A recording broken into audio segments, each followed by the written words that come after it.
Salut à tous, j'espère que vous allez bien. Alors aujourd'hui, je viens avec un autre partage qui va dans le conte de l'heure de la vérité. Et bien avant d'annoncer le thème, je vais faire ce petit cantique. Seigneur, viens rallumer la flamme que tu as mise en moi. Toi seul peux tout changer. Viens, Seigneur, m'ouvrir les yeux. Manifeste ta présence et comble-moi de ta puissance. Revêt-moi de ta sainteté. Surprends-moi par ta bonté. Manifeste ta présence et comble-moi de ta puissance. Revêt-moi de ta sainteté. Surprends-moi par ta majesté. Oh, manifeste ta présence et comble-moi de ta puissance. Revêt-moi de ta sainteté. Surprends-moi par ta bonté. Manifeste ta présence et comble-moi de ta puissance. Revêt-moi de ta sainteté. Surprends-moi par ta majesté. Alors, aujourd'hui, je vais partager sur le thème la saine doctrine. Bon, c'est juste un partage.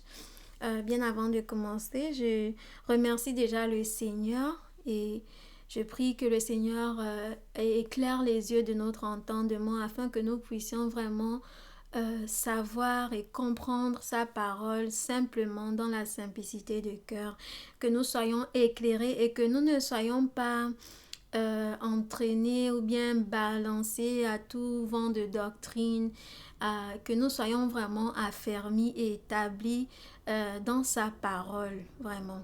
Donc, merci Seigneur Jésus pour ce que tu fais dans nos vies. Merci Seigneur parce que c'est une grâce de te connaître. Merci Seigneur Jésus parce que c'est toi qui es le plus grand des enseignants et c'est toi qui peux nous montrer encore ce qui est faux et c'est toi qui nous aide à discerner ce qui est vrai de ce qui est faux. C'est toi qui nous sanctifie par ta parole et ta parole est la vérité. Tu dis que nous connaîtrons la vérité et la vérité nous rendra libres. Et si nous demeurons dans ta parole, nous serons réellement tes disciples. Merci Seigneur pour la vie, pour la grâce, pour la vie éternelle, pour ce que tu fais dans nos vies. Que ton nom soit glorifié et que toute la gloire te revienne au siècle des siècles. Amen. Alors aujourd'hui, je vais partager sur la saine doctrine. Bon, petit disclaimer, je ne vais pas forcément, désolée pour le bruit, je ne vais pas forcément aller dans les détails, c'est-à-dire les grands piliers de la saine doctrine. Mais j'ai juste envie, en fait, le but de ce partage, c'est juste de vous interpeller, en fait. Vraiment, j'espère que à la fin de ce partage, vous allez vous poser la question, est-ce que je connais la saine doctrine? Est-ce que quand on me parle de la saine doctrine, je sais de quoi il s'agit? Et aussi, est-ce que je suis dans la saine doctrine? Est-ce que je suis dans la saine doctrine? Et, euh, et aussi, si vous n'êtes pas dans la saine doctrine, peut-être parce que vous n'avez pas, peut-être parce que l'assemblée que vous fréquentez peut-être n'enseigne pas la saine doctrine, ou bien pour des raisons vraiment multiples. Vraiment, ce serait bien de se repentir et de s'humilier devant le Seigneur pour que maintenant, vous sachiez en fait ce qu'il y a lieu de faire. Et aussi qu'il renouvelle votre intelligence parce que quand je vais commencer à partager, vous allez voir l'importance et les dangers en fait de ne pas être dans la saine doctrine. Donc, Donc, c'est un peu ça. Je vais pas peut-être tout, tout décortiquer aujourd'hui. Enfin, décortiquer, c'est-à-dire, je vais pas peut-être aborder tous les points aujourd'hui. Peut-être je vais faire une seconde vidéo, mais je voulais quand même déjà introduire ce sujet-là pour déjà nous emmener à réfléchir. Mais non, je veux aussi préciser que le fait d'être dans la saine doctrine, normalement, doit nous emmener aussi à être dans l'amour. Parce que, on va comprendre pourquoi. Parce que on peut être dans la saine doctrine, et puis alors que notre cœur n'est pas pur, en fait. Alors que on n'est pas vraiment, on ne pratique pas vraiment cette saine doctrine-là. Donc, le Seigneur nous demande de, de ne pas seulement écouter la parole, mais de la mettre en pratique. C'est pas parce que on la met en pratique que ça veut dire que on est sauvé par ce qu'on fait. Non, c'est juste que quand on écoute vraiment, notre cœur qui a été régénéré doit être et comme en fait il y a un élan de cœur qui s'ensuit en fait quand on écoute la parole de Dieu. Donc tu peux pas juste rester comme ça. Il y a quelque chose qui doit se passer. Et donc, c'est un peu ça. Euh, donc, c'est quoi la saine doctrine? Qu'est-ce que la saine doctrine? Et comme je l'ai dit, je ne vais pas rentrer dans les différents, voilà, les différents piliers, les différents, quoi, euh, euh, les groupes, ceux qui constituent, en fait, si je peux dire. Je ne vais pas forcément aller dans les détails de ceux qui constituent la saine doctrine, non. Parce que je pense qu'il y a des docteurs, il y a des enseignants, il y a des pasteurs qui font déjà ce travail-là, qui conduisent le peuple de Dieu. Maintenant, si par rapport à ce que j'ai envie de partager, c'est tout simplement une interpellation, c'est tout simplement vous partager des outils en fait pour vraiment examiner votre marche, c'est tout. C'est pas forcément que je vais, d'ailleurs je vais même pas tout aborder, c'est juste vraiment de manière je vais pas aussi dire légère, mais je vais pas forcément toucher tous les points, non. C'est juste des outils que j'ai envie de vous donner, de vous partager, afin de vous poser des bonnes questions parfois aussi pour savoir si est-ce que je suis dans la saine doctrine. Est-ce que, voilà, ce que j'écoute, c'est l'enseignement de Jésus-Christ? Est-ce que c'est l'enseignement des apôtres? Ou bien est-ce qu'il y a quelque chose qui a été rajouté ou bien enlevé? Donc voilà un peu. Donc le but n'est pas vraiment de vous enseigner sur la saine, d'aller dans ce qui constitue la saine doctrine. Voilà. Donc euh, voilà. Qu'est-ce que la saine doctrine? Dans les Écritures, vous allez voir qu'on parle beaucoup de ça.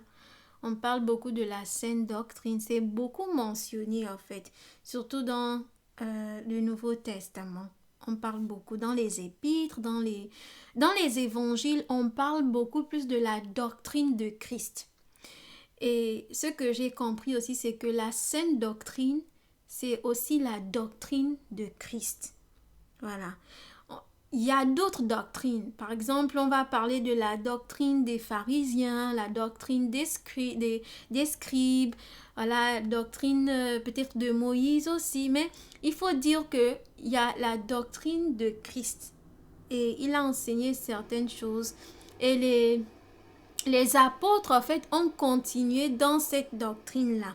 Donc, ils appellent ça la sainte doctrine. C'est constitué de l'enseignement de Jésus-Christ, des instructions, des enseignements de Jésus-Christ qu'il a donnés, mais aussi des instructions et des enseignements des apôtres. Donc, tout ça, ça constitue la sainte doctrine. Et la sainte doctrine, elle est dans la parole de Dieu. Elle a déjà été donnée. Il n'y a plus rien à ajouter, en fait. Elle est déjà complète. Et vous allez comprendre pourquoi je dis ça. Donc, j'ai essayé de me poser quelques questions pour guider un peu, pour guider mon étude. Et donc, la première question, c'est déjà, que signifie le mot doctrine? Voilà, c'est vrai, souvent on parle de doctrine et tout, mais qu'est-ce que le mot doctrine? Quelle est la définition du mot doctrine? La deuxième question, c'est combien de doctrines avons-nous dans la Bible? Bien sûr, on peut dire qu'il y a quand même quand on va depuis la Genèse jusqu'à, on peut dire comment on peut identifier certaines doctrines en fait. Maintenant, est-ce que c'est parce qu'elles sont dans la Bible qu'elles doivent être praticables par le chrétien? Pas toujours. Bon, ça c'est une autre affaire. Comme je l'ai dit, moi je ne vais pas rentrer dans le détail là. Mais c'est juste quelques questions pour nous guider. Combien de doctrines avons-nous dans la Bible? Que signifie la saine doctrine? Voilà. Ou encore la doctrine de Christ, parce que c'est pareil. Quelles sont les caractéristiques de la saine doctrine? Peut-on la reconnaître? Pourquoi est-il important de demeurer dans la saine doctrine? Pourquoi est-il important de demeurer dans la saine doctrine? La saine doctrine diffère-t-elle des autres doctrines? Point d'interrogation. Et encore une autre question. Que faire si quelqu'un nous apporte une doctrine différente? Parce que la parole de Dieu répond aussi à ces questions-là. Alors, je ne suis pas allée très loin. Donc, voilà. Quand j'ai essayé un peu de parcourir les Écritures, j'ai vu que il y avait ce qu'on appelle des fausses doctrines qui étaient à l'opposé. Donc, il y a la saine doctrine et à l'opposé, il y a les fausses doctrines ou bien encore ce qu'on dit, ou bien quand l'apôtre Paul disait à Timothée, d'autres doctrines. Donc, il y a la saine doctrine, il y a les fausses doctrines et d'autres doctrines. Ou encore on peut dire d'autres doctrines, mais dans d'autres doctrines, il y a aussi les fausses doctrines, plus simplement dit. Donc, je vais peut-être d'abord... Je vais, et vous allez souvent entendre certains dire, non, ils n'ont pas la bonne doctrine, leur doctrine est un peu bizarre et tout. Voilà, parce que justement, il y a une doctrine que les apôtres ont laissée et cette doctrine-là découle de l'enseignement de Jésus-Christ. Et donc, l'apôtre Paul déjà disait à Timothée de ne pas enseigner d'autres doctrines. Ça veut dire qu'il y avait une doctrine qui était là. Et c'est pour ça, c'est important de savoir que si quelqu'un ajoute, en fait, quand il dit de ne pas enseigner d'autres doctrines, c'est parce qu'il y avait déjà une doctrine qui était là et elle était clairement identifiable. Donc aujourd'hui, quelqu'un ne peut pas se lever et dire que il va ajouter quelque chose ou bien qu'il a découvert une autre doctrine. Non, parce que la saine doctrine avait déjà été là. Et on va lire 1 Timothée 1. On va lire 1 Timothée 1. Je vais prendre la version Osterwald. 1 Timothée 1. Donc, si vous avez votre Bible, vous pouvez lire dans la version que vous avez. Voilà, ça dit ceci. Je vais commencer au verset 1. C'est l'apôtre Paul qui écrit à Timothée, qui lui donne des instructions par rapport à comment voilà, le fonctionnement, à l'enseignement, l'église et tout ça. Paul, apôtre de Jésus-Christ par le commandement de Dieu notre Sauveur et du Seigneur Jésus-Christ notre espérance. À Timothée, mon vrai fils en la foi, grâce, miséricorde et paix de la part de Dieu notre Père et de Jésus-Christ notre Seigneur. Suivant la prière que je te fis lorsque je partis pour la Macédoine, de demeurer à Éphèse, je te prie encore d'avertir certaines personnes de n'enseigner point une doctrine différente et de ne pas s'attacher à des fables et à des généalogies qui n'ont point de fin et qui engendrent des disputes au lieu de former l'édifice de Dieu qui consiste dans la foi. Donc voilà, il dit à Timothée d'avertir certaines personnes de n'enseigner point une doctrine différente. Donc, il y avait bel et bien une doctrine qui était là, que l'apôtre Paul avait donnée.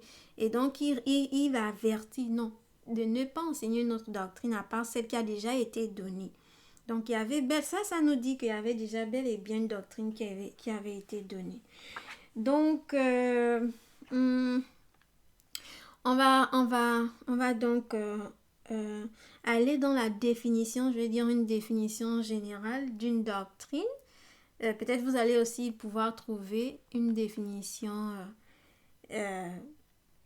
peut-être à votre convenance, je ne sais pas, mais voici ce que j'ai trouvé. La doctrine, en fait, la doctrine contient des enseignements bien précis. Ce que Jésus... J'ai juste pris la définition. Donc, je vais d'abord lire la définition en elle-même. Une doctrine est un ensemble de croyances, principes, enseignements, préceptes observés et enseignés. Voilà. Donc, je vais relire la définition. J'ai pris ça dans le dictionnaire. C'est un ensemble de croyances, principes, enseignements, préceptes observés et enseignés. Et en voulant essayer de ramener cette définition-là pour la mettre dans le contexte, voilà, je suis parvenue avec cette autre définition en fait, pour juste ramener ça dans le contexte de la parole. La doctrine contient des enseignements bien précis, ce que Jésus et les apôtres ont enseigné. Il n'y a pas de nouvelle doctrine. Si quelqu'un s'éloigne de la saine doctrine sous prétexte de nouvelles révélations, il faut tout simplement s'en éloigner. Bon, ça c'est juste quelque chose, mais là, juste de manière générale comme ça, en fait, la doctrine, normalement, quand on parle de la saine doctrine, elle est constituée des enseignements de Jésus-Christ et des apôtres. Et aussi la saine doctrine, comme je vous l'ai dit, c'est la doctrine de Christ. Ce n'est pas, une autre doctrine, c'est la doctrine de Christ. Donc, combien de doctrines avons-nous dans la Bible? Combien de doctrines avons-nous dans la Bible? Nous avons uniquement une seule doctrine. Et c'est cette doctrine que nous sommes appelés à garder. Elle est appelée la saine doctrine ou encore la doctrine de Christ. Dans plusieurs évangiles, lorsque Jésus enseignait, plusieurs personnes étaient éblouies de ce que son enseignement ou encore sa doctrine était différente de ce que ces personnes avaient entendu auparavant. Parce que ces personnes avant, elles étaient enseignées par les pharisiens, les scribes. Mais quand elles ont écouté l'enseignement de Jésus, voilà, on dit que la doctrine, c'est un ensemble d'enseignements, voilà. Donc, quand elles ont écouté les instructions, la parole qui sortait, la parole de grâce, de vérité qui sortait de la bouche de notre Seigneur, elles ont été frappées. Ces personnes étaient frappées et elles se disaient, mais quelle est cette doctrine? Quelle est cette nouvelle doctrine?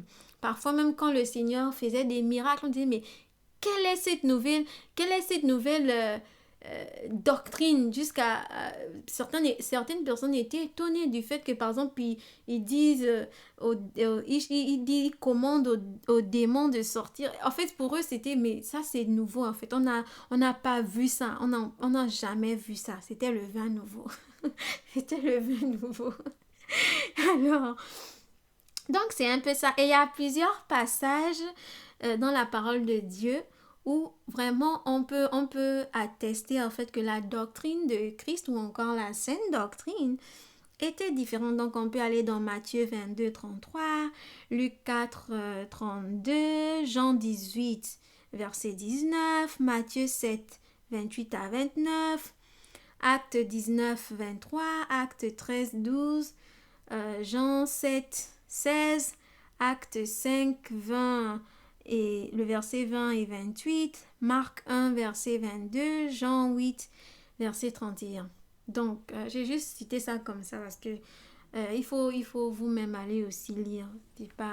Faut pas attendre qu'on vous donne tout comme ça du coup. Non, faut aller chercher. Donc, c'est un peu ces versets-là qui attestent vraiment que la doctrine de Christ était différente. Je vais un peu aller dans Acte 19, 23. Acte 19, 23. Acte 19, 23. Qui dit... voilà. Acte 19, 23, on voit que Jésus n'était plus sur la terre, mais c'était les apôtres qui continuaient à annoncer la parole et on dit, mais il arriva en ce temps-là un grand trouble à l'occasion de la doctrine du Seigneur. Donc voilà un peu, c'est comme je l'ai dit, la doctrine des apôtres n'est pas différente de la doctrine de Christ. Voilà. Donc je vais seulement lire ça, c'est vraiment pour attester, pour dire que la saine doctrine, c'est tout simplement la doctrine de Christ. Maintenant, quand on parle aussi de saine, j'ai essayé un peu de chercher le mot saine en fait. Le mot sain, en fait, ça veut dire sain en fait, c'est ce qui est en bonne santé. Ce qui ne présente aucune anomalie. Bonne, hygiénique, salubre, salutaire, vivifiant. Et le contraire de sain, c'est malsain, mauvais, nocif, nuisible, pernicieux. Donc, en fait, quand on voit ça, en fait, rien que juste par la définition du mot sain, on peut déjà en déduire que la saine doctrine, normalement, est censée nous donner une bonne santé, si je peux dire. Mais on ne parle pas de bonne santé physique, mais de bonne santé spirituelle. On dit aussi que sain aussi, ça veut dire qu'il ne présente aucune anomalie. Donc, normalement, quand on est nourri de la saine doctrine, on n'a pas d'anomalie.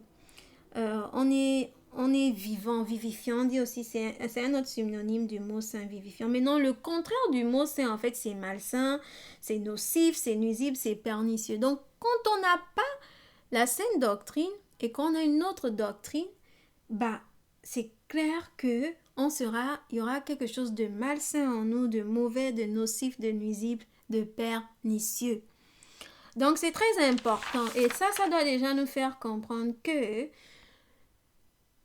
la saine doctrine a un impact sur nous, mais la fausse doctrine aussi, tout ce qui est contraire à la saine doctrine aussi, les autres doctrines aussi ont aussi un impact sur nous.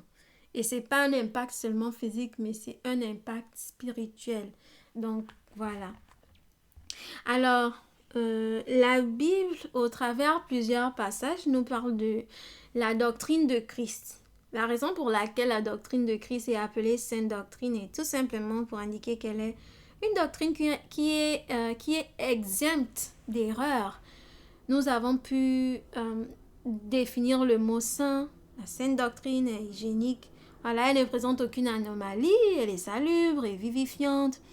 Et à cause de sa crédibilité et sa bonne santé, on peut pleinement l'accepter afin d'être nous-mêmes en bonne santé et remplis de vie. Il n'y a pas d'erreur en elle car elle est complète en fait. Voilà, la doctrine de Christ est complète. Malheureusement, nous avons également d'autres doctrines qui sont contraires à la doctrine de Christ. Cela ne date pas d'aujourd'hui. Depuis le temps de Christ et des apôtres, il y avait déjà des doctrines contraires à la doctrine de Christ. D'ailleurs, il y en aura toujours de fausses doctrines, ou dirais-je, des doctrines contraires à celles de Christ.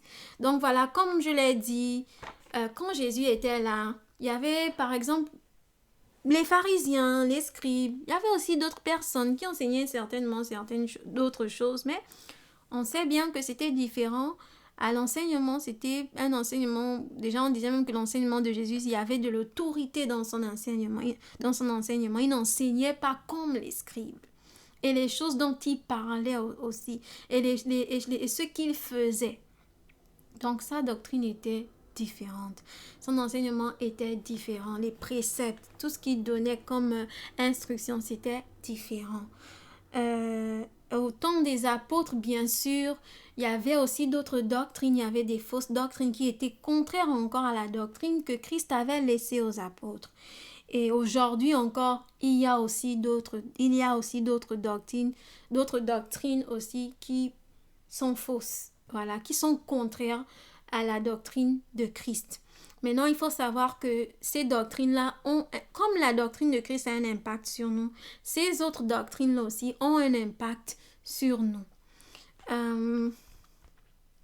Voilà, donc les doctrines étranges, il y a quelques passages qui en parlent. On parle Matthieu 16, 12, Matthieu 15, 19, Marc 7, 7, Acte 20, 30. Je vais prendre Acte 20, verset 30 là, parce que je pense que ça c'est durant le temps des apôtres.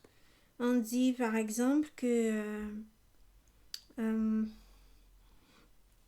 quand Paul était en train de donner des conseils, je pense aux anciens d'Éphèse, il dit, et que d'entre vous-même, il se lèvera des gens qui annonceront des choses pernicieuses.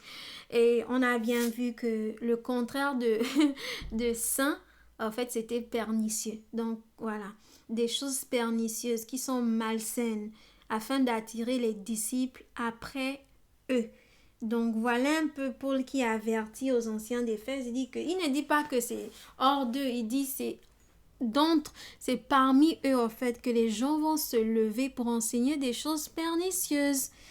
Et c'est incroyable parce que l'église d'Éphèse, c'est une église avec laquelle Paul a passé beaucoup de temps. Et c'est aussi à cette église-là, d'ailleurs, que quand le Seigneur Jésus parle aux églises d'Asie, l'église d'Éphèse, on va voir que l'église d'Éphèse, tant bien même elle avait pu identifier ceux qui se disaient apôtres mais qui ne l'étaient pas, mais on dit que cette église avait manqué d'amour. Allez-y savoir pourquoi. Donc, on peut être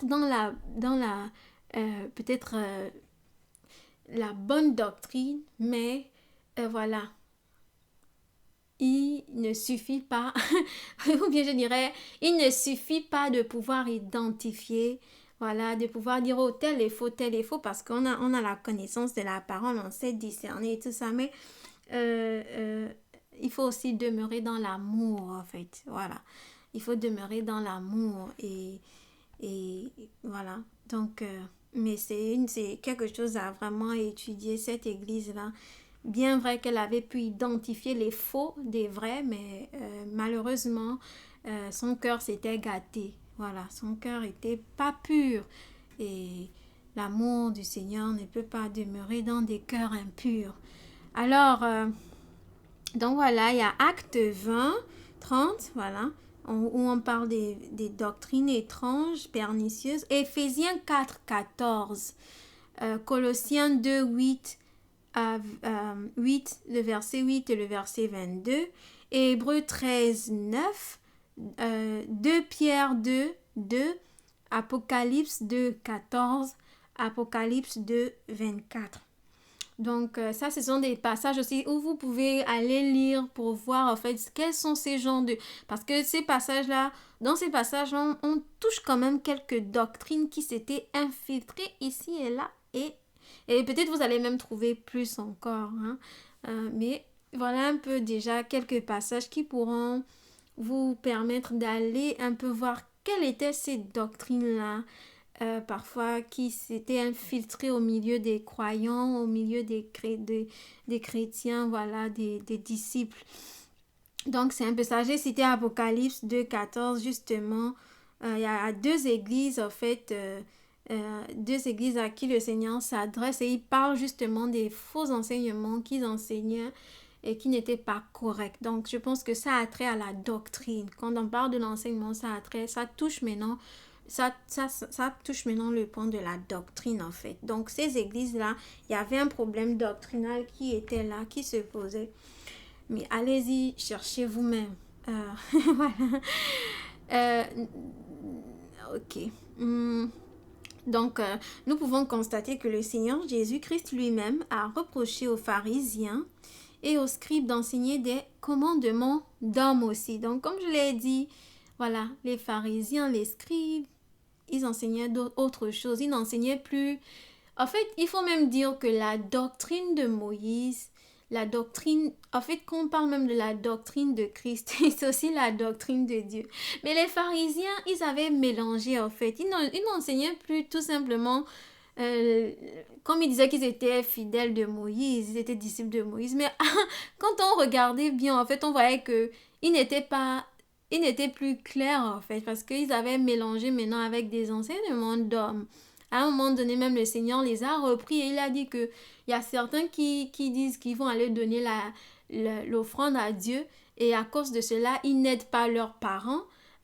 ils n'aident pas leurs parents sous prétexte ils veulent donner l'offrande à Dieu, alors que non, ils doivent honorer leurs parents. Je pense que le Seigneur a mentionné ça. Donc, il y avait vraiment des commandements d'hommes là qui s'étaient infiltrés. Et on peut aussi voir au travers les épîtres que à plusieurs reprises, voilà, donc par exemple la seconde épître de Pierre, dans certaines épîtres en fait de Paul aussi, les lettres à Timothée, dans l'épître de Jude, on voit que les apôtres sans cesse essayent vraiment d'avertir, de donner beaucoup des avertissements sur les fausses doctrines en fait. Et des doctrines étranges, des doctrines pernicieuses. Et quand le Seigneur aussi lui-même parle aux églises, aux 7 églises, on voit qu'il vient aussi encore apporter encore la lumière sur ça. Il touche encore ce point-là, des doctrines. Donc c'est important vraiment, c'est un sujet important. Faut pas prendre ça à la légère. Certaines disent, ah, la doctrine n'est pas importante. Bon, je ne sais pas comment dire ça, mais elle est importante. La doctrine est importante. Après, bon, comme je l'ai dit, ce n'est pas tout. Ce n'est pas tout. La doctrine, ce n'est pas tout. Mais en fait, si on comprend la doctrine, ce que je peux dire, je vais même dire la doctrine, c'est tout. Voilà, la doctrine, c'est tout. Parce que si on comprend la doctrine, en fait, on va être accompli. C'est pas juste une affaire intellectuelle, mais la doctrine, c'est vraiment ce qui constitue qu'est-ce que le Seigneur nous demande de faire par rapport à l'amour de son prochain, par rapport à l'enseignement, par rapport à l'organisation de l'Église, par rapport à ce qu'il a donné. Tout ça, ça constitue la doctrine. Maintenant, quand la doctrine je dirais, quand la doctrine est mélangée, ou bien quand la doctrine est twisted, quand la doctrine est comme... comment je vais dire ça même en français? Quand elle est mélangée, quand elle n'est pas enseignée dans son entièreté, quand on ajoute des commandements d'hommes, quand on ajoute des choses personnelles, des révélations personnelles, quand on ne va pas avec ce que les apôtres ont laissé, c'est là où maintenant la doctrine devient fausse. Voilà. La doctrine devient fausse. Et les fausses doctrines ou encore enseignements nous souillent. Comme la saine doctrine nous rend saines, en bonne santé, les fausses doctrines aussi, elles peuvent nous donner une mauvaise santé. On peut être en mauvaise santé spirituellement à cause d'une fausse doctrine. Une fois, j'avais dit que si vous écoutez un enseignement et que ça vous pousse à convoiter, à devenir encore cupide, à vouloir rechercher des choses à acquérir, c'est que quelque part, l'enseignement n'est pas sain. Parce qu'il faut être honnête. Après avoir écouté un enseignement, il faut pouvoir se dire, est-ce que ça m'emmène encore à convoiter, à aller encore chercher, à aller encore vouloir courir après moi, ou bien ça m'emmène encore davantage à, comme on dit dans l'Apocalypse, que celui qui se sanctifie davantage. Mais non, je ne parle pas de la sanctification de votre chair où on parle de l'apparence extérieure. Non, c'est dans le cœur. Est-ce que c'est le Saint-Esprit qui fait l'œuvre là en nous? Est-ce qu'on permet dans l'obéissance, dans l'humilité, de s'accorder avec le Saint-Esprit pour qu'il fasse son œuvre en nous? Donc, c'est un peu ça. Les fausses doctrines ou enseignements nous souillent. Elles nous souillent à cause de l'erreur qu'elles transportent. Les fausses doctrines transportent l'erreur. Elles transportent beaucoup d'erreurs. Et lorsque l'erreur, c'est le contraire de la vérité. La vérité, c'est la parole de Dieu. Et on dit que, et quand le Seigneur il fait la prière dans Jean 17, il dit que sanctifie-les par ta vérité, mets-les à part par ta vérité, sanctifie-les. Donc, quelque part aussi, si on n'est pas sanctifié par la vérité, on est souillé par l'erreur. En fait, c'est clair. Et c'est pourquoi on doit vraiment, c'est pourquoi le problème de la doctrine est importante. On ne peut pas banaliser. On ne peut pas seulement mettre ça à la poubelle et banaliser cela et dire non, c'est quelque chose qui n'est pas important. Non, c'est important. On parle là de la doctrine de Christ, on parle là des enseignements, des commandements du Seigneur Jésus-Christ. Et on va aller plus loin parce que même dans la parole, il est dit que si quelqu'un ne suit pas ce qui est en rapport avec cette doctrine, ne le saluez même pas. Voilà, ne communiez pas avec lui. Et c'est incroyable comment les gens peuvent dire que c'est pas important. C'est important. Mais non, est-ce qu'il y a plusieurs doctrines? Non, il n'y a qu'une seule doctrine. Et l'une des raisons pour lesquelles parfois on a beaucoup de courants de pensée c'est-à-dire au niveau de certaines assemblées, voilà, ou bien même quand on parle de dénomination et tout ça, pas seulement dénomination, même ceux qui sont indépendants, c'est à cause de ça, c'est parce que la doctrine n'est plus restée saine. Elle a été mélangée, on a mis des révélations personnelles, on n'a pas vraiment, on ne s'est pas dit, on va d'abord s'humilier et demander au Seigneur, ou bien on va tout simplement garder la simplicité de ce que les apôtres ont laissé. Et on a voulu aller hors de la parole. On dit, il ne faut pas aller hors de la parole. Alors donc, voilà un peu, il est important de pouvoir connaître la doctrine de Christ. Donc, je pense que quand même jusqu'ici, on a pu comprendre que il n'y a qu'une seule doctrine, c'est la doctrine de Christ. Et cette doctrine de Christ, elle est aussi appelée sainte doctrine. Et cette sainte doctrine-là, elle n'est pas différente de ce que... La doctrine de Christ n'est pas différente de ce que les apôtres ont enseigné. Aussi, la sainte doctrine, elle est censée nous purifier, elle est censée, peut-être c'est pas le bon mot, mais la sainte doctrine nous donne une bonne santé, si on peut dire. Et tout ce qui est contraire à la sainte doctrine va avoir un impact sur nous. Voilà. Donc ça, c'est important à savoir. Et il faut aussi comprendre que c'est important d'être dans la sainte doctrine. Parce que les apôtres ont parlé de ça. Jésus a parlé de ça. Donc, c'est pas à négliger. C'est pas un point qu'on peut dire, non, voilà, non. Il faut être il faut se rassurer que la doctrine est saine. Elle est saine. Parce que si tu es propre et que tu prends ton bain avec une eau souillée, ça va t'affecter, ça va te salir. Et c'est ça le problème des fausses doctrines et c'est ça le problème des autres doctrines qui sont contraires à celles qui transportent, je dirais, des idées différentes, contraires à la saine doctrine. Ça nous affecte, voilà. On n'est pas renouvelé dans notre intelligence et on ne peut pas marcher avec le Seigneur d'une manière, je peux dire, stable, agréable, parce qu'on n'est pas tout simplement conduite, on n'est pas enseigné dans la saine doctrine. Donc c'est un peu ça, ça ne nous fait pas du bien. Donc la doctrine de Christ, comme je l'ai dit, c'est aussi la doctrine de Dieu. Donc dans Tite chapitre 2 verset 10, voilà, on nous parle de la doctrine de Dieu. Je vais lire ça, Tite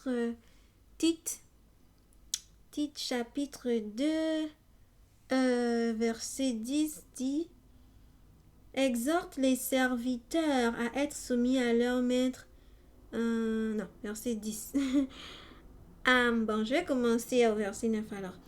Exhorte les serviteurs à être soumis à leur maître, à leur complaire en toutes choses, à n'être point contredisant, à ne rien distraire, mais à montrer en toutes choses une entière fidélité afin de faire honorer partout la doctrine de Dieu, notre Sauveur.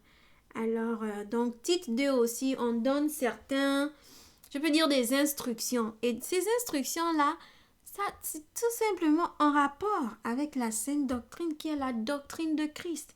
Donc, comme je l'ai dit, je ne vais pas aller dans les détails de qu'est-ce qui constitue la doctrine de Christ, parce que je pense que normalement, c'est le rôle de chacun des hommes de Dieu qui conduisent, qui conduisent voilà, les fidèles et tout ça, d'enseigner dans ces choses-là. Donc voilà, la saine doctrine touche des points fondamentaux qui sont très essentiels à la foi. C'est très important. La saine doctrine, elle est constituée de... Il y a des points fondamentaux. Quand on parle de la saine doctrine, il y a des points fondamentaux qui... Quand tu touches ça, bah là, tu as touché, en fait... tu as touché la foi, en fait, voilà. Et comme je l'ai dit, je ne vais pas rentrer dans ces détails-là, parce que bon, c'est pas mon but ici. Mais quand même, je pense que Hébreu, par exemple, dans Hébreu chapitre 6, du verset 1 à 2, voilà, on nous parle quand même de certains points. Voilà, je vais lire ça. Ça, c'est juste pour mentionner comme ça de manière vraiment très rapide, pour dire qu'il y a des points fondamentaux, en fait, de la saine doctrine. Il dit, par exemple, dans Hébreux 6, au verset 1 à 2, c'est pourquoi laissons les premiers principes. Voilà, on a vu le mot principe dans la définition de doctrine. Hein. Donc là, on revient encore. C'est pourquoi laissons les premiers principes de la doctrine de Christ, de la doctrine de Christ, tendant à la perfection, ne posons pas de nouveau le fondement, savoir la repentance des œuvres mortes et la foi en Dieu, la doctrine des baptêmes, l'imposition des mains, la résurrection des morts et le jugement éternel. Donc ça, c'est quelques points déjà des fondements. Hein. Il parle de la doctrine des baptêmes. Voilà. Donc, il y a ça. Est-ce que je vais aller dans Actes? Je vais essayer d'aller dans Actes pour voir pourquoi j'avais noté ça. Acte 19. Acte 19, 23. Bon, voilà, la doctrine. Je pense que j'avais déjà noté ce passage-là. Donc, c'est un peu ce que je voulais partager sur la doctrine. Je dis, je ne vais pas rentrer dans les détails. Je pense que si vous avez une assemblée, ce serait bien vraiment de vous asseoir et de vous poser certaines questions par rapport aux choses qui sont parfois enseignées aussi. Donc, quand on n'est pas dans la saine doctrine, hein, ça peut nous empêcher de vivre le plan de Dieu, en fait. Et ça peut aussi réveiller toutes sortes. Par exemple, quand on parle de l'évangile de prospérité, par exemple, ou bien on peut dire, je peux même dire dans la Bible, on parle souvent, on dit la doctrine des Nicolaïtes, on parle des doctrines de Baal et tout ça, dans l'Apocalypse là-bas, tout ça. Mais on voit que ce sont des doctrines en fait qui venaient là vraiment avec un autre enseignement. Et ça corrompt, ce sont des doctrines en fait qui corrompent l'entendement et qui créent toutes sortes de raisonnements. Vous allez constater que et ça c'est vraiment si vous voulez essayer même de pratiquement comme ça de manière pratique, si vous voulez tester vraiment une doctrine, c'est simple, hein? Vous pouvez savoir, tout simplement vous pouvez savoir, mais pour savoir, il faut déjà que vous-même vous soyez dans la sainte doctrine. Il faut déjà que vous-même vous ayez la connaissance de la vérité. Parce que quand tu as la vérité, en fait, tu peux facilement discerner ce qui est contraire à la vérité. Tu sais que non, Ça, c'est contraire à ce que je sais. Mais si tu n'as pas la vérité, on peut te présenter, tu peux facilement acheter d'autres vérités en fait. Donc, il y a un passage qui dit dans Proverbe, achète la vérité et ne la vends pas. Donc, quand tu as le vrai, quand tu connais le vrai, il est difficile il était difficile en fait de recevoir quelque chose qui est faux parce que tu connais le vrai. Donc, tu n'as pas forcément besoin en fait de connaître toutes les fausses doctrines. Non, non, non, non, non, non. Tu as seulement besoin d'avoir la vérité parce que c'est grâce à cette vérité-là en fait que tu peux maintenant dire, tu peux identifier, tu peux dire non, ça c'est faux. Peu importe les fausses doctrines qui seront là dehors, tu pourras savoir que ça c'est faux parce que au moins tu auras la vérité. Mais si tu n'as même pas la vérité, il te sera difficile de connaître ce qui est faux. On peut te mélanger, on te met 1% de la fausseté, de l'erreur et tu ne vas pas pouvoir identifier. Maintenant, ça ne veut pas dire que tous ceux qui enseignent, et puis bon, il y a de l'erreur dans leur enseignement, que ça veut dire que c'est exprès en fait. Non, c'est pas toujours fait exprès. C'est pas toujours fait exprès. Il y a d'autres qui ne connaissent pas.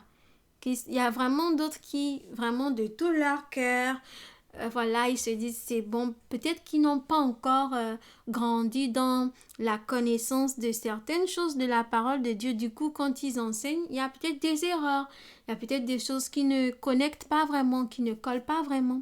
Maintenant, il y a d'autres qui sont dans l'erreur.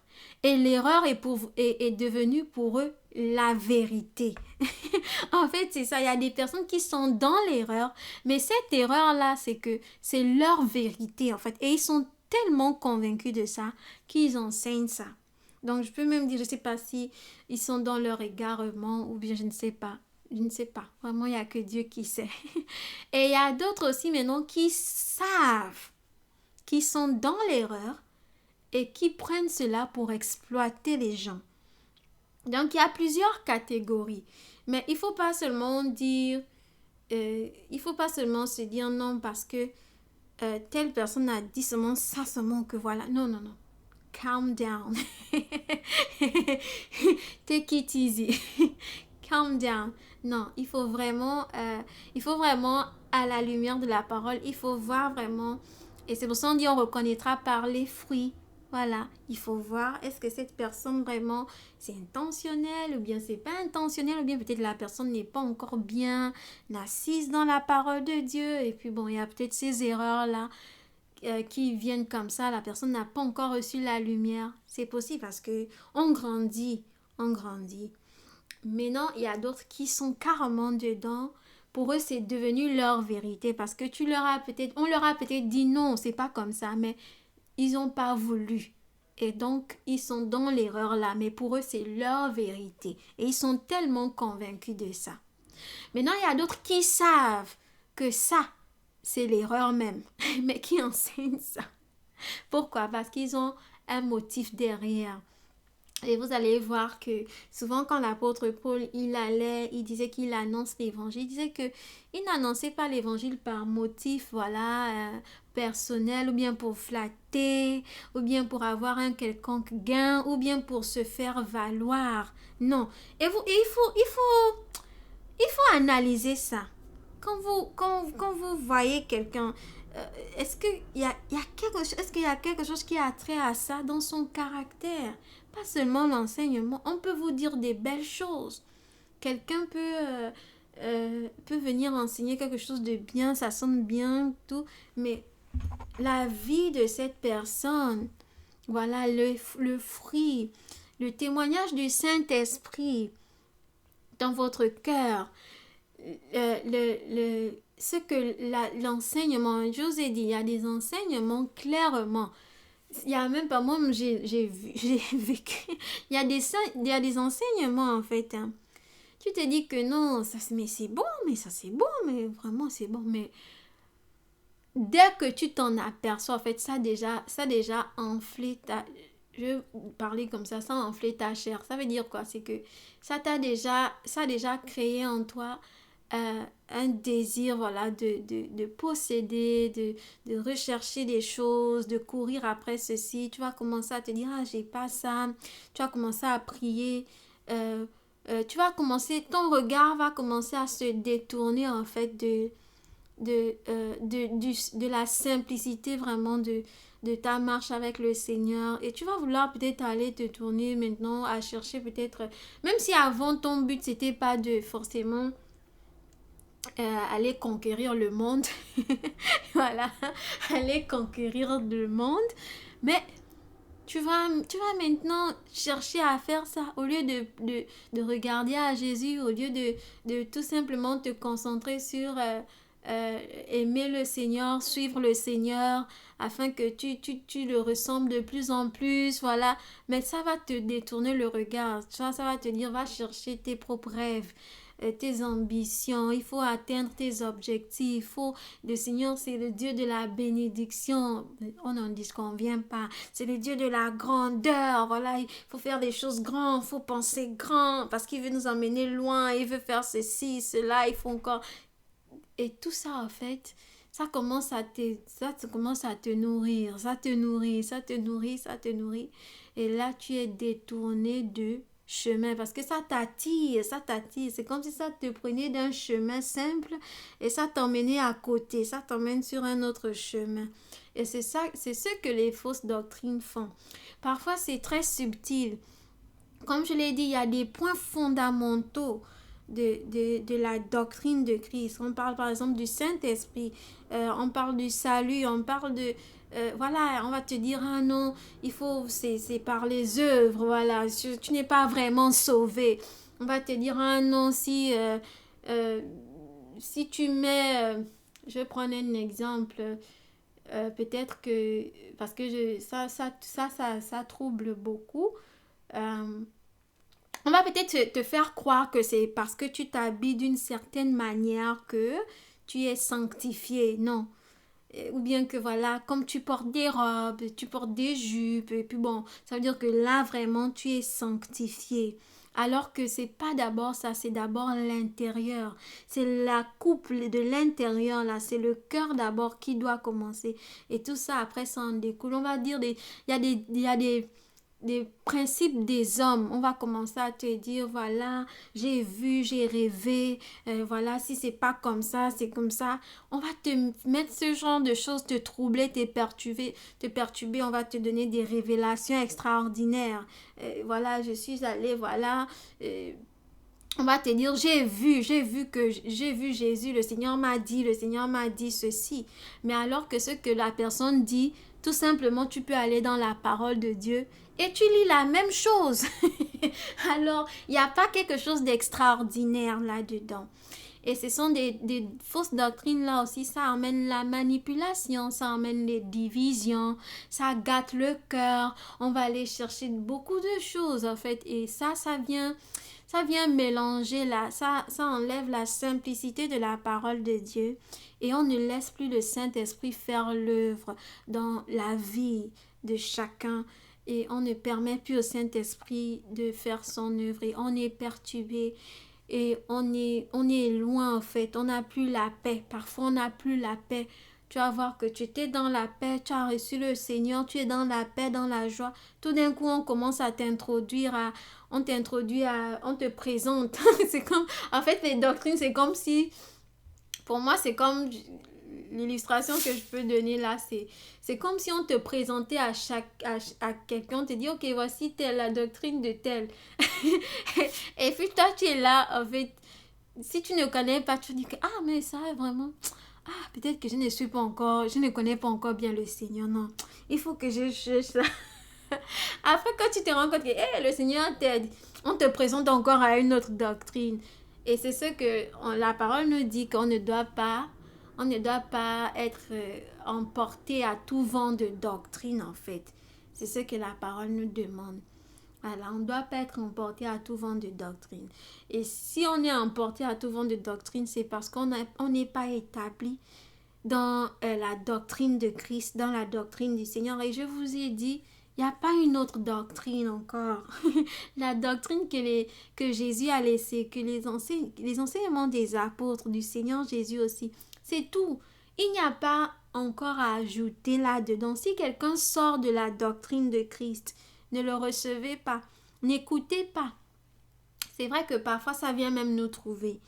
Voilà, mais c'est maintenant à nous de dire, je ne vais pas faire ma curieuse et je vais mettre ça de côté.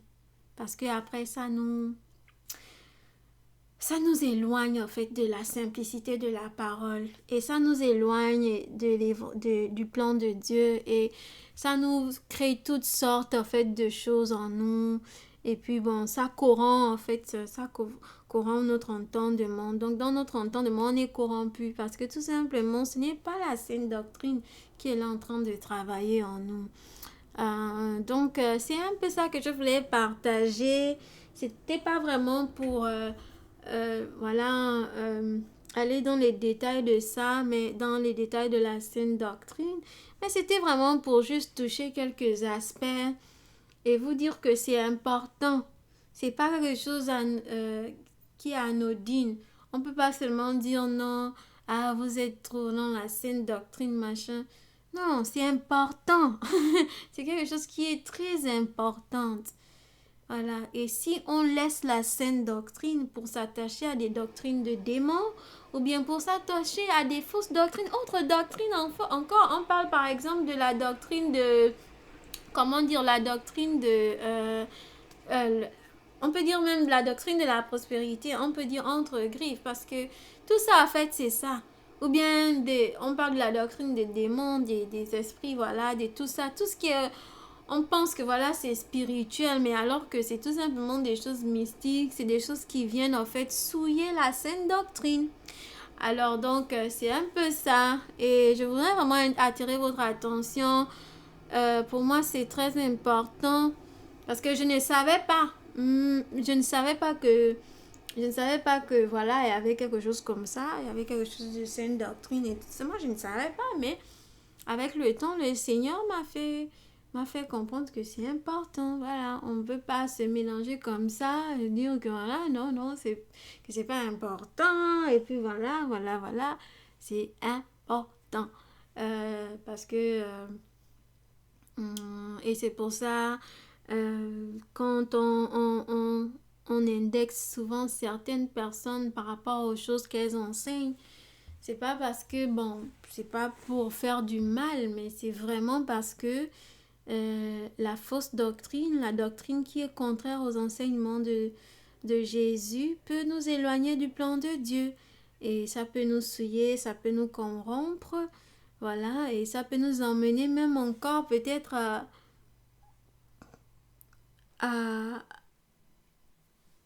ça peut nous emmener à l'idolâtrie, voilà, ça peut nous emmener à faire des choses qui sont contraires à ce que Dieu demande. Pourquoi? Parce que on a eu une doctrine qui nous a donné un enseignement faux et l'enseignement qu'on reçoit, ça joue en fait sur le renouvellement de notre intelligence. Voilà, ça joue. Donc c'est pour ça même quand il y a certaines personnes qui vont te dire clairement que non, n'écoute pas tel ou bien n'écoute pas ceci ou bien n'allez pas écouter ça. Pourquoi elles le disent? Parce que quand on donne nos oreilles, ça va, ça rentre et puis bon, comme je l'ai dit, aussi bien la saine doctrine nous rend en bonne santé, aussi bien la fausse doctrine nous rend malsaine. Donc c'est vraiment pourquoi il y a certaines personnes qui vont clairement vous dire non, n'écoute pas ça. Ou bien non, ça ne regarde pas ça. Ou bien ça, faut pas écouter ça. Cet enseignement-là, non, c'est pas bon. Ça a peut-être l'air bien, mais fais attention. Parce qu'il y a un peu dedans, il y a un peu d'erreur. S'il y a un peu d'erreur, ça peut te troubler, ça peut te changer, ça peut t'emmener dans autre chose. Peut-être que tu n'avais même pas planifié. Et c'est pas ce que Dieu veut. Il veut nous conduire dans le repos, dans la paix. Et on dit que l'affection de l'esprit, c'est la vie et la paix. Donc, c'est ce que le Seigneur veut, c'est nous conduire dans la paix. Et les seuls troubles que nous devons avoir, c'est la tribulation de toutes ces choses-là. Mais on ne doit pas avoir de communion avec ce qui n'est pas correct. Voilà. Maintenant, je veux quand même dire, comme je l'ai dit, seulement, il faut pas seulement se dire parce que bon, tel machin, comment dire ça, que parce que j'ai vu une petite erreur seulement dans tel a dit et puis c'était pas vraiment correct. Non, non, non, non. Faut pas maintenant être comme un pharisien qui est là pour regarder tous les moindres petits gestes de tout le monde. Non, non. Parce que euh, aussi bien on veut être dans la sainteté, aussi bien on veut rester dans la vérité, aussi bien on est en train d'apprendre, on est en train de grandir. Donc, comme je l'ai dit, il y a plusieurs catégories. Il y a des personnes vraiment qui ne connaissent pas. Il y a d'autres qui sont convaincus que l'erreur dans laquelle elles sont, voilà, c'est la vérité. Ça, c'est vraiment grave. Il y a d'autres qui savent que euh, ce que elles enseignent, c'est l'erreur. Et puis, bon, elles continuent dedans. Maintenant, comme je l'ai dit, mon but, c'est pas forcément d'entrer dans les détails. Vous pouvez aller, euh, voilà, si vous avez une assemblée, gloire à Dieu. Si vous connaissez c'est quoi la saine doctrine, bah, gloire à Dieu. Si vous ne connaissez pas c'est quoi la saine doctrine, bah, lisez la parole de Dieu. Je vous ai partagé des versets. C'est clairement dedans. Faut seulement lire la parole de Dieu, faut seulement chercher le mot sainte doctrine partout, c'est mentionné et vous allez voir ce qu'on dit. Et vous pouvez aussi regarder ce qu'on dit à propos des fausses doctrines. Vous pouvez voir là où on a mentionné des enseignements qui étaient erronés. Erronés, c'est-à-dire remplis d'erreurs. Simplement cherchez à regarder ça dans la parole de Dieu. Prenez du temps parce que il s'agit de votre salut. Même si quelqu'un a enseigné une doctrine qui a commencé depuis des années et des siècles, je crois qu'il est important de vraiment aller tout doucement, simplement dans la parole de Dieu et dire, ah Seigneur, ça là, est-ce que c'est dans ta parole? Donc voilà un peu, il y a des choses que on dit, mais je ne crois pas que c'est dans la parole de Dieu. Il y a beaucoup de choses, on dit, c'est des révélations que certains ont reçues, mais c'est pas vraiment dans la parole de Dieu. Au lieu de tout simplement dire que, ah non, peut-être c'est ce que j'aimerais bien, c'est ce que j'aimerais bien qu'on adopte dans notre assemblée, c'est mieux en fait. C'est mieux que de dire que voilà, c'est ce que le Seigneur Jésus m'a dit en songe ou bien en rêve. Et c'est ce on doit maintenant imposer aux autres. Non, non, non, non, non, non. C'est mieux toujours de voir. Même si le Seigneur t'a dit en rêve, je crois qu'à un moment donné, il faut s'examiner. Si le Seigneur te dit ne fais pas ça, peut-être parce que toi-même tu es en train de faire quelque chose qui n'est pas bien. Et peut-être il connaît ta faiblesse, il sait, bah tu le fais pas, il le dit à toi. Maintenant, ne fais pas de ça une règle pour tout le monde. Il faut permettre au Saint-Esprit de travailler dans la vie de tout un chacun. C'est pas facile toujours. Bah, il faut, il faut bien permettre au Saint-Esprit de travailler dans la vie de chacun. Il est bien capable de le faire comme il a fait pour les autres. Il peut le faire pour nous. Voilà, il peut le faire pour n'importe qui. Il n'y a pas un homme qui est trop difficile pour le Seigneur. Alors, donc c'est ce que je voulais partager. J'espère que vous aurez quand même pu en tirer quelque chose de ce partage. Voilà, la saine doctrine est très importante. Il faut pas juste se dire que non, ça c'est pas important. Non, non, non. Elle est importante. Ne voyez pas ça comme Comme, voilà quoi, il y a certaines personnes, quand tu parles de ça, elles vont se dire, ah mais non, c'est trop dur et tout ça. Non, non, non, c'est ce que le Seigneur veut, qu'on demeure dans sa parole, qu'on demeure dans ses enseignements, qu'on demeure dans les enseignements de Jésus, dans les enseignements des apôtres, qu'on ne va pas au-delà de ce qui est écrit. Et même l'apôtre Paul avait dit ça aux Éphésiens. Il avait dit, n'allez pas au-delà de ce qui est écrit parce que après ça cause des divisions, ça cause de l'orgueil, ça cause euh, toutes sortes de choses en fait qui ne sont pas bonnes. Donc faut pas aller au-delà de ce qui est écrit. Même si tu dois dire il est écrit, il est écrit. Bon après il faut pas dire il est écrit et puis ça devient comme juste de la lettre. Non, il faut que ça vienne avec euh, ça vienne là vraiment avec c'est la révélation de la parole, c'est tout, c'est pas juste de la lettre en fait qu'on veut on veut appliquer euh, sur les autres, mais il faut vraiment que cette parole devienne vie et c'est ça, et c'est le Saint-Esprit qui vivifie. La chair ne sert de rien, c'est l'esprit qui vivifie. Alors, donc, c'est ce que je voulais partager. Voilà. C'est très important. Je pense que j'ai aussi quand même répondu à toutes les questions qu'on s'est posées pour nous guider. Maintenant, après, si... bon, j'ai pas forcément dit comment on peut la reconnaître, mais c'est facile. Il faut lire la parole de Dieu. Il faut lire la parole de Dieu. Et il faut bien sûr être enseigné dans la sainte doctrine. Voilà. Et bien sûr, c'est la prière aussi. Il faut prier, il faut lire la parole de Dieu, il faut la méditer. Il faut méditer sur la parole de Dieu, il faut prier pour que le Saint-Esprit révèle exactement ce qui est écrit. Parce qu'on peut lire la parole de Dieu et ne pas bien l'interpréter. Donc, c'est très important que lorsque on lit cette parole-là, on l'interprète avec la connaissance que le Saint-Esprit nous donne et pas notre propre connaissance. On attend vraiment que le Saint-Esprit nous éclaire.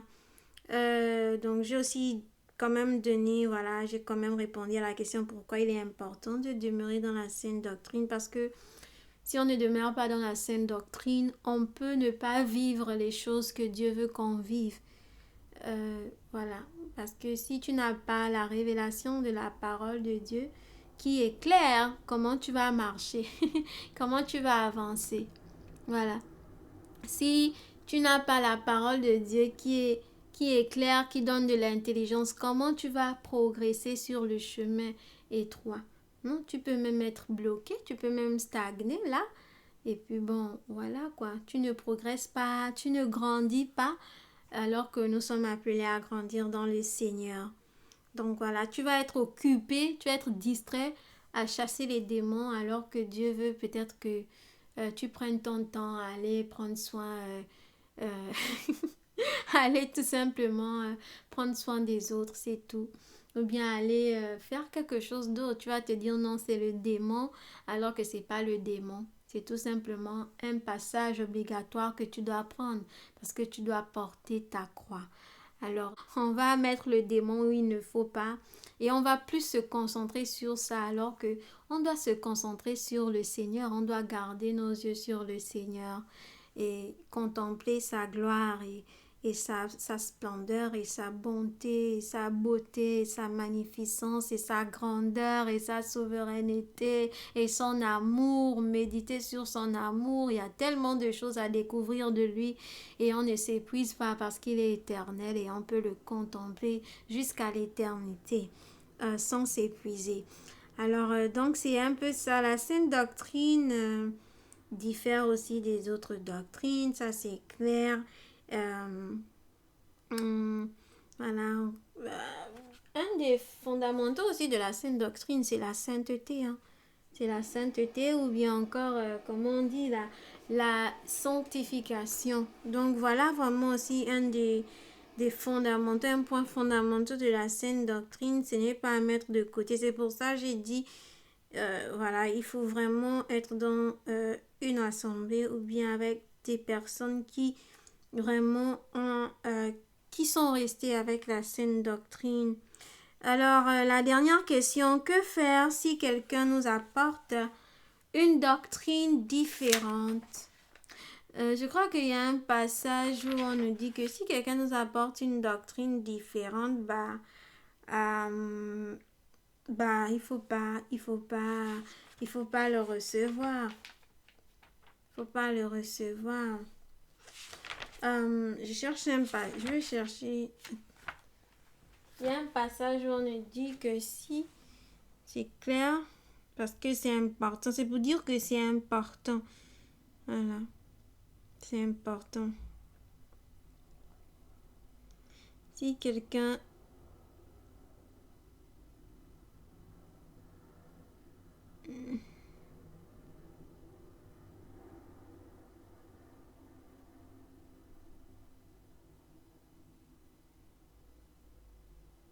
Voilà, une doctrine différente ou bien nous prêcher un autre Jésus, je vais lire quelques passages par rapport à ça. On dit dans 2 Jean chapitre 1 verset 10, on dit: si quelqu'un vient à vous et n'apporte pas cette doctrine, ne le recevez pas dans votre maison et ne lui dites pas salut. Donc vous voyez un peu, c'est de quelle doctrine il s'agissait ici. C'était de la doctrine de Christ, bien sûr. On va aller dans 2 Corinthiens 11, 4, on dit: car si quelqu'un vient vous prêcher un autre Jésus que celui que nous avons prêché, ou si vous recevez un autre esprit que celui que vous avez reçu, ou un autre évangile que celui que vous avez embrassé, vous le supportez fort bien. Donc, il était un peu en train de réprimander les Corinthiens parce que il avait pu identifier que les Corinthiens, ils avaient bien la facilité à accepter autre chose que ce qu'ils avaient reçu de Paul. Donc voilà, là ça prouve encore que il y avait vraiment la saine doctrine et elle était claire. Elle était claire. Il n'y a pas une autre doctrine là. Et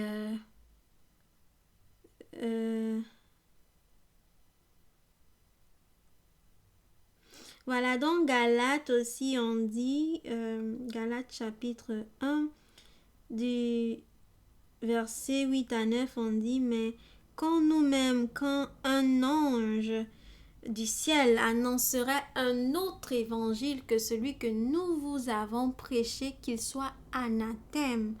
Nous l'avons dit précédemment et je le répète à cette heure: si quelqu'un vous annonce un autre évangile que celui que vous avez reçu, qu'il soit anathème. Voilà.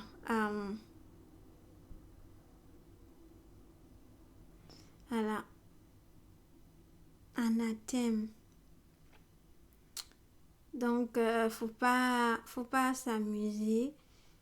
La doctrine est importante. On ne peut pas seulement mettre ça de côté et dire, voilà, je vais lire dans 1 Timothée 4, 2 là. C'est un verset qui vient là. On dit, mais l'Esprit dit expressément que dans les derniers temps, certains abandonneront la foi pour s'attacher à des esprits trompeurs et à des doctrines de démons, car ils seront égarés par l'hypocrisie de menteurs, dont la conscience est marquée au fer rouge. Vous voyez un peu? Par l'hypocrisie des menteurs dont la conscience est marquée au fer rouge. Ça, c'est un passage à méditer dessus. Ça veut dire quoi? Ces gens-là interdisent de se marier et de consommer des aliments que Dieu a pourtant créés pour qu'ils soient pris avec reconnaissance par ceux qui sont croyants et qui ont connu la vérité. Donc on va te dire: ne mange pas la boîte sardine à l'oseille. Mais pourtant c'est Dieu qui a créé l'oseille. Je ne parle pas de l'oseille, l'argent. C'est un légume. Donc voilà, on va te dire: ne mange plus les feuilles de manioc. Ou bien tu peux pas manger les noix de palme là-bas parce que on ne sait pas. Tout ce que Dieu a créé, bon, et rien ne doit être rejeté pourvu qu'on le prenne dans une attitude de reconnaissance, car cela est rendu saint par la parole de Dieu et la prière. Donc voilà, c'est un peu ça. Lisons vraiment Timothée. Il y a vraiment beaucoup de choses qui sont dites à l'intérieur dans cet épître-là. Donc sur ce, je vais vous laisser et que le Seigneur vous conduise en toutes choses. On vit vraiment dans des temps de plus en plus dangereux. Je peux dire que parfois on n'a pas besoin d'aller vers la fausse doctrine. La fausse doctrine est maintenant dans nos églises en fait. Et c'est ce qui est le danger. Quand je dis dans nos églises, c'est dans nos assemblées. Si c'est pas dans nos assemblées, c'est dans nos communions. Voilà, on peut peut-être avoir des petites communions fraternelles comme ça, mais parce que quelqu'un est exposé à cette doctrine, ça fait que ça emmène ça en fait. Ça touche, ça vient, en fait, c'est partout, c'est partout, c'est partout. Donc, il faut vraiment non seulement être armé, connaître la vérité, ne pas s'adonner aux fausses doctrines, mais il faut aussi protéger aussi. Bien sûr, c'est pas toujours évident de dire à quelqu'un, hey, est-ce que tu sais que cette personne-là n'est pas en train d'enseigner ce qui est correct? Mais bien sûr, on peut commencer dans la prière et si on voit une sœur ou un frère qui n'est pas dans la saine doctrine, on peut toujours fléchir les genoux pour prier pour que le Seigneur commence à faire son œuvre dans le cœur, dans la vie de cette sœur, de ce frère, pour que son nom soit glorifié en esprit et en vérité. Vraiment, c'est un peu ça. Donc, sur ce, que le Seigneur vous bénisse, vous fortifie, surtout vous éclaire sur le chemin parce que les temps sont devenus dangereux. Mais le Seigneur est vraiment là pour nous garder. Plus ça augmente, plus le Seigneur nous donne de discerner ces choses. Et bien sûr, le plus important, demeurer dans l'entièreté de la doctrine. Ne dites pas seulement non, moi je veux maintenant juste savoir qui est vrai, qui est faux. Non, non, non, c'est pas ça. Il y a autre chose. Il y a le contentement, il y a l'amour de son prochain, il y a la patience, il y a les fruits de l'esprit. Donc ne soyez pas distraits à seulement vous focaliser sur on va discerner ce qui est faux, ce qui... Non, non, ça c'est pas votre histoire. Vous connaissez la vérité, vous êtes dans la vérité. À chaque fois que le faux, l'erreur va se présenter à vous, vous allez pouvoir discerner que ça c'est faux. Vous mettez ça à côté et vous continuez. Ne vous arrêtez pas là, dire c'est faux, c'est faux, c'est faux. Non, vous continuez le chemin parce que le chemin est long. Voilà, le chemin est long. Donc, sur ce, on va se dire à la prochaine. Je sais pas si je vais faire une seconde vidéo, mais celle-là déjà, je crois qu'elle est assez longue. Mais ça en va la peine. C'était vraiment juste pour essayer un peu de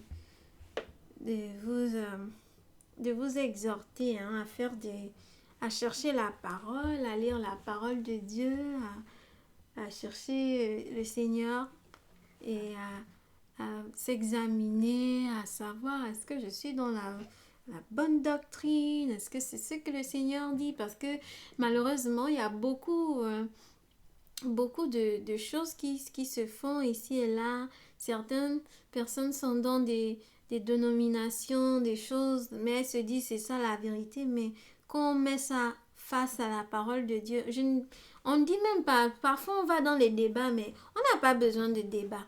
Normalement, si tu veux connaître la vérité, tu pars dans la parole de Dieu. Tu dis, est-ce que c'est dans la parole de Dieu? Et tu pries et tu demandes au Seigneur.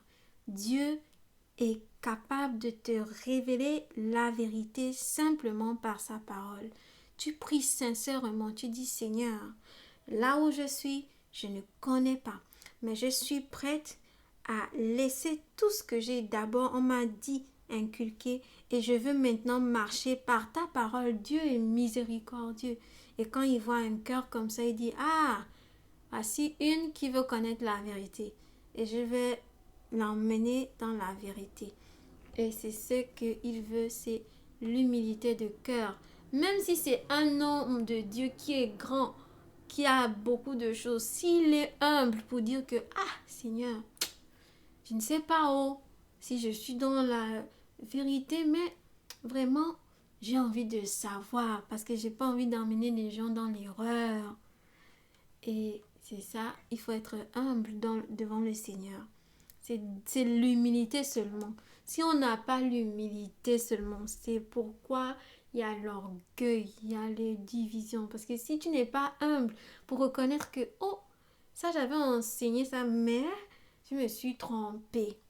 Ou bien ça, c'était comme ça, j'avais dit ça, mais c'était pas vrai. Mais aller devant le Seigneur pour dire que je me suis trompée au Seigneur, mais aide-moi à parler de toi avec vérité, c'est tout. Et le Seigneur, il nous aide, il nous aide. Mais il ne faut pas qu'on soit orgueilleux et qu'on dise, ah non, moi, je n'ai pas besoin de tout ça, je suis dans la vérité, machin et tout ça.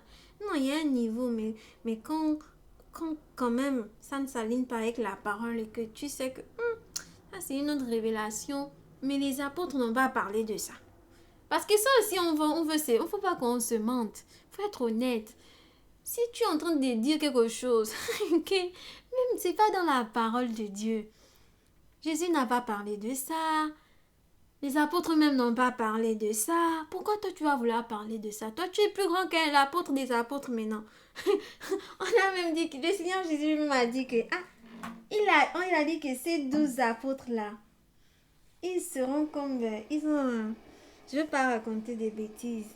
Mais en tout cas, quand on lit quand même le livre de l'Apocalypse, on voit quand même que les apôtres ont une place. Ils ont une place. Ils ont une place. Vraiment, ils ont une place spéciale auprès du Seigneur. Les 12 apôtres. Mais on peut pas sortir de l'enseignement des apôtres. Tu ne veux pas venir avec une nouvelle idéologie, une nouvelle doctrine, parce que tu es le super spécial apôtre des apôtres. Ou bien tu es le docteur des docteurs. Tu es le prophète des prophètes. Que là même, c'est que toi-même, tu as dépassé même le niveau. Non, c'est de l'orgueil parfois. Et on est séduit par nous-mêmes et on peut se séduire. Il y a bien des choses qu'on peut dire, on peut faire et puis bon, c'est pas vrai. Et puis on s'humilie devant le Seigneur et dit, Seigneur, c'était pas vrai. C'était pas vrai, je sais pas d'où c'est venu. Mais il faut que je m'humilie. Il vaut mieux que je reste avec la parole qui est simple. Maintenant, si on veut aller dans les profondeurs, c'est ce que les gens disent, les profondeurs. Je dis pas qu'il y a la profondeur, mais il y a des autres profondeurs. On va aller dans la profondeur. On va aller connaître des choses telles, machin, ça, ceci, comme ça. Et puis après, c'est plus la parole de Dieu, c'est autre chose. Alors, on prie toujours pour l'Église parce que le Seigneur Jésus est au contrôle.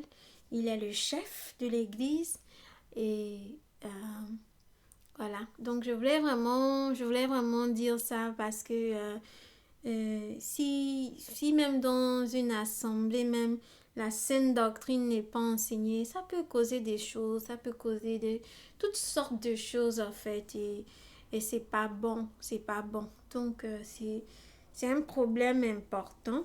Moi j'ai seulement effleuré ça seulement juste pour donner un aperçu, un avant-goût et pour surtout aussi pour si tu es nouvellement converti, faut pas seulement chercher le Seigneur de manière légère. Il faut lire la parole de Dieu. Si tu vois qu'il y a quelque chose qui est répété sans cesse, va et lis et demande au Seigneur, ah Seigneur, qu'est-ce que je dois retenir de ça? Parce que moi-même avant ça ne m'avait pas frappé à l'esprit que, oh, mais la saine doctrine, mais c'est quoi ça? Mais qu'est-ce que ça veut dire? Mais pourquoi on nous parle de la saine doctrine? Mais pourquoi ils insistent sur ça en fait? Pourquoi ça?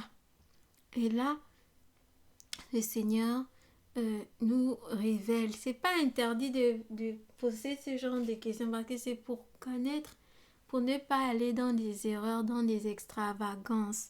C'est pour ne pas se laisser tromper par les faux, pour ne pas se laisser malmener par la cupidité du monde, la convoitise de la chair.